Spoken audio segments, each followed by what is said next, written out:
A very good morning to everyone. Today we'll start exercise 3.3. But 3.3 करने से पहले हम कुछ इसको इंट्रोडक्शन देखेंगे कि हम इसमें क्या पढ़ेंगे. ठीक है, तो हम इसमें पढ़ेंगे पैरेललोग्राम के बारे में. ठीक है, अभी पैरेललोग्राम क्या होता है सबसे पहले मैं इसके बारे में बताऊंगी आपको. ठीक है, तो कोई भी क्वाड्रिलेटरल क्या होता है जिसकी 4 साइड्स होती है और 4 ही एंगल्स होते हैं. कोई भी क्वाड्रिलेटरल जिसकी ऑपोजिट साइड्स इक्वल और पैरेलल हो, you can say that AB is equals to CD and AB is parallel to CD. और opposite sides ये AD is parallel to BC and AD is equals to BC. ठीक है, और क्या property है, उनके ऑपोजिट एंगल्स भी equal होने चाहिए. It means that angle D और एंगल B इक्वल होंगे. Angle D is equals to angle B and angle C is equals to angle A. ठीक है, पहले क्या बताया मैंने, ऑपोजिट साइड्स इक्वल और पैरेलल होनी चाहिए, ऑपोजिट एंगल्स भी क्या होने चाहिए, इक्वल होने चाहिए. ठीक है, और इसके जो डायगोनल्स हैं, जैसे मैं डायगोनल बनाती हूँ, वो एक दूसरे को क्या करते हैं, बाइसेक्ट करते हैं. अगर मैं यहाँ पे O ले लेती हूँ तो you can say that OB is equals to OD हो जाएगा. OB is equals to OD और OC is equals to OA. ठीक है, ये जो मैं कुछ बता रही हूँ आपको ये अच्छी तरह समझिए, because when you go in 9th class ना, ये बहुत हेल्पफुल होंगी इनकी प्रॉपर्टीज जो भी मैं आपको बता रही हूँ. ठीक है, तो ये तो पैरेललोग्राम हो गया. फिर इसमें रोम्बस भी है. ठीक है, रोम्बस, ये सारे क्वाड्रिलेटरल्स की बात कर रही हूँ. रोम्बस क्या होता है, जिसकी चारों साइड्स इक्वल हो जाएंगी. ठीक है, कोई भी मैं डायग्राम बना लेती हूँ जिसकी चारों साइड्स इक्वल होते हैं, ये ठीक है, उसको क्या कहेंगे, called as a rhombus. You can say that A, B, C and D. AB is equals to BC, BC is equals to CD, CD is equals to DE. ठीक है, चारों साइड्स इक्वल हो गई. और ये यहाँ पे जहाँ पे डायगोनल बाइसेक्ट करते हैं ना इसके यहाँ पे, तो यहाँ पे वो 90 डिग्री बनाता है. ठीक है, एंगल कितना होता है, 90. सपोज मैं यहाँ पे O ले लेती हूँ, तो it means that angle AOD is equals to angle DOC is equals to angle AOB is equals to angle BOC. तो यहाँ पे कितना एंगल होगा इसका, 90 डिग्री होगा. ओके, डायगोनल बाइसेक्ट करता है 90 पे. ओके, सो फिर हम पढ़ेंगे इसमें जैसे रेक्टेंगल है, वो आपको पता है ये रेक्टेंगल क्या होता है, जिसकी अपोजिट साइड्स इक्वल होगी. मतलब ये साइड और ये साइड इक्वल होगी, ये साइड और ये साइड इक्वल होगी. और ये जो वर्टिसेस हैं यहाँ पे कितना एंगल होगा, 90 डिग्री होगा. यहाँ पे भी 90 है और यहाँ पे भी 90 है. ठीक है, एक चीज मैं रह गई, भूल गई आपको बताना. पैरेललोग्राम में इसके जो एडजेसेंट ये एंगल्स होते हैं, एडजेसेंट एंगल्स, मतलब एंगल ए की अगर मैं एडजेसेंट की बात करूँ तो कौन होगा, एंगल डी. यहाँ आप कैसे होगे, एंगल बी. अगर अपोजिट की बात करूँ तो एंगल ए के अपोजिट कौन है, एंगल सी है, और एंगल बी के अपोजिट कौन है, एंगल डी.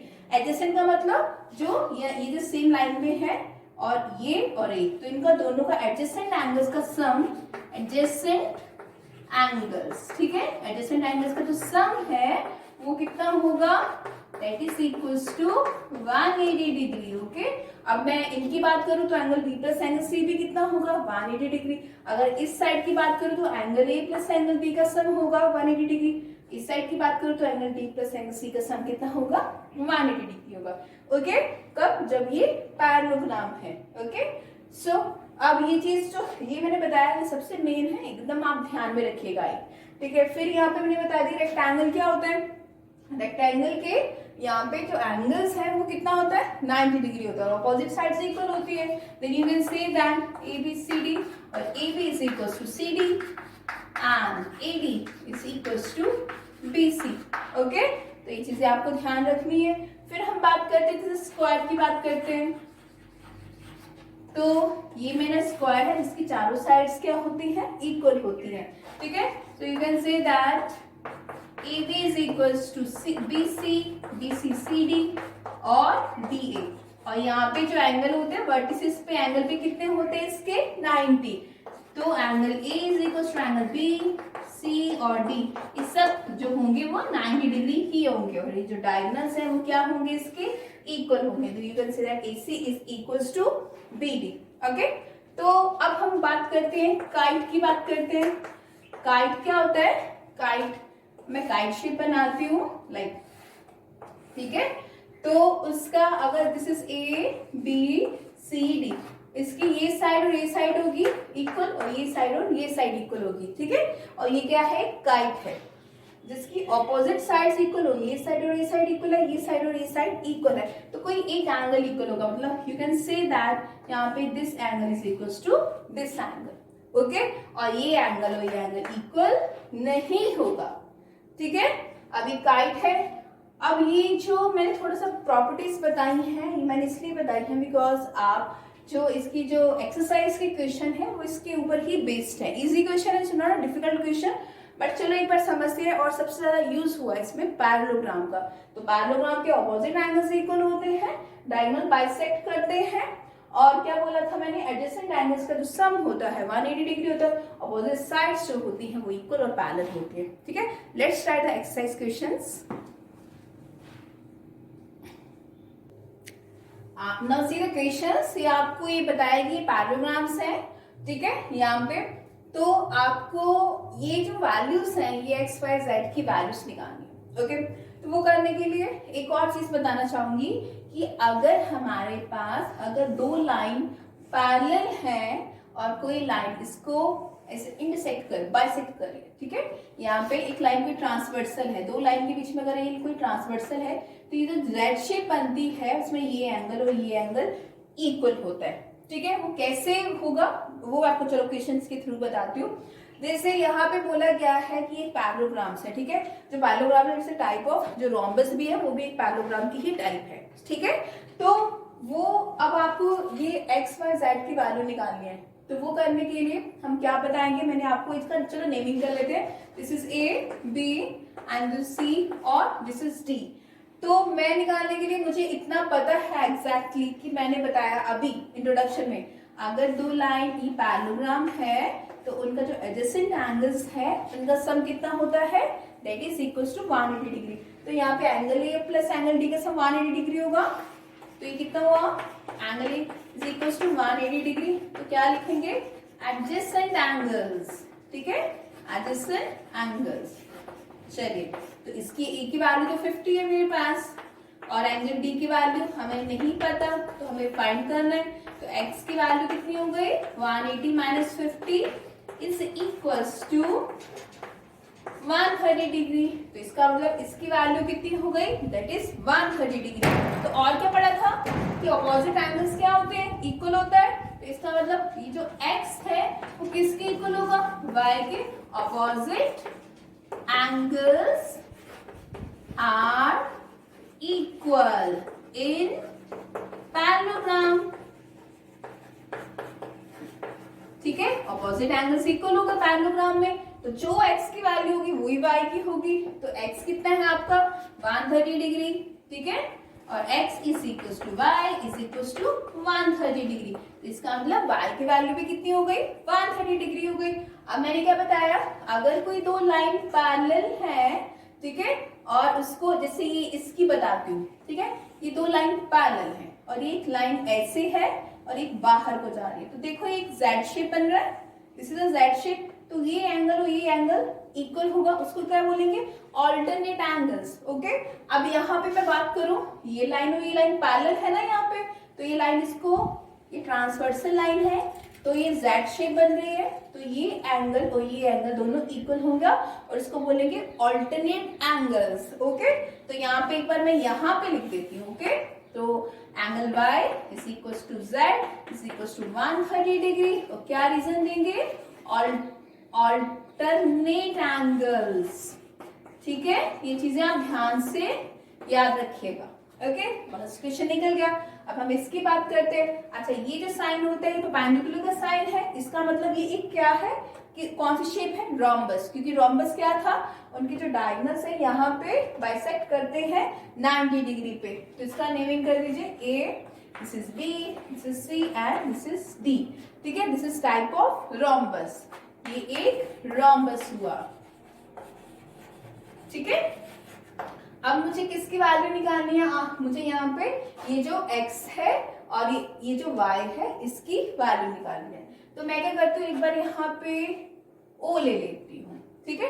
और यहाँ पे मुझे z की वैल्यू भी निकालना है, ये आपको ध्यान रखना है कि z की वैल्यू भी निकालना है। तो अगर मेरी y की आएगी तो मैं ऑल्टरनेट एंगल से z की तो इजिली निकाल दूंगी, बट y की आना जरूरी है। अब यहाँ पे in triangle O A B लेती हूँ, ठीक है। यहाँ पे o लिया मैंने या नाम, in triangle O A B, ठीक है। यहाँ पे कौन कौन एंगल है? x plus Y plus 30 degree is equal to 180 degree. किसी भी ट्राइंगल के तीनों एंगल का सम कितना होता है? 180 डिग्री होता है। तो क्या बोलेंगे? Angle sum property. ये एंगल सम प्रॉपर्टी लगा दिया आपने, ठीक है। चलिए अब x यहाँ पे ये कितना है? ये 90, ये 90, ये सारे रोम्बस है तो ये सारे 90 होंगे, तो x की वैल्यू कितनी होगी आपकी? 90 होगी। समझ आया ना आपको? बिकॉज ये कितने हैं यहाँ पे सेट बाइसेक्ट कर रहे हैं रोम्बस के, यहाँ पे 90, ये भी 90, ये भी 90, ये भी 90, तो ये भी कितना होगा? 90 होगा, ठीक है। और y की वैल्यू फाइंड करना है, तो ये कितना हुआ? 30 इज इक्वल टू 180 डिग्री। तो ये कितना हुआ? 120 plus y is equal to 180। तो y की कितनी वैल्यू हो गई? 180 minus 120। You can say that this is equals to 60 degree. y की वैल्यू कितनी हुई हमारी? 60 डिग्री हो गई, ठीक है।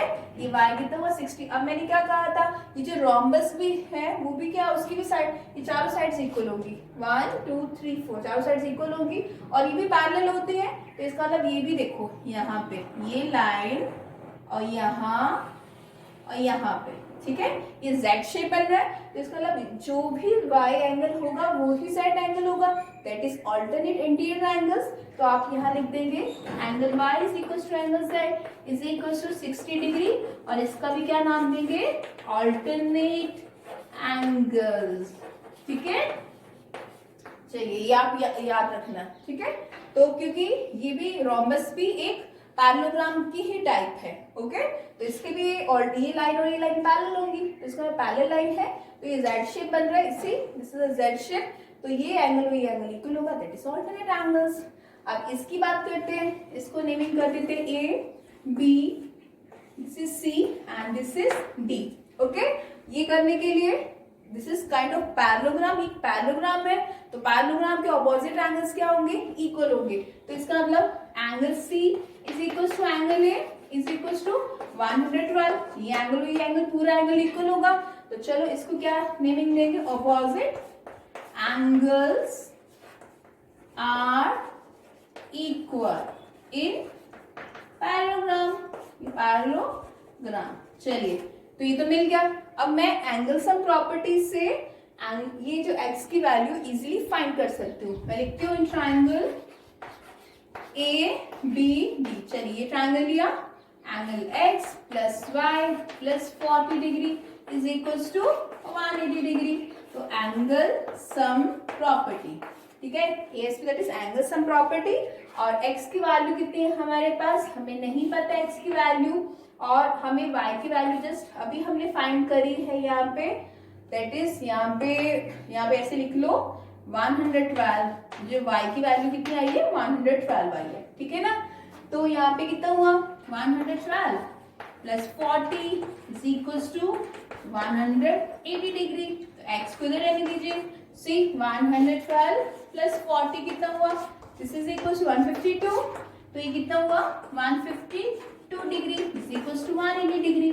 तो जब हमें x की वैल्यू निकालनी है तो 180 minus 152, you can say that 10 में से 2 गए 8, 7 में से 5 गए 2, तो कितना हो जाएगा? x की वैल्यू कितनी हो गई आपकी? This is equals to 28 degree, ठीक है।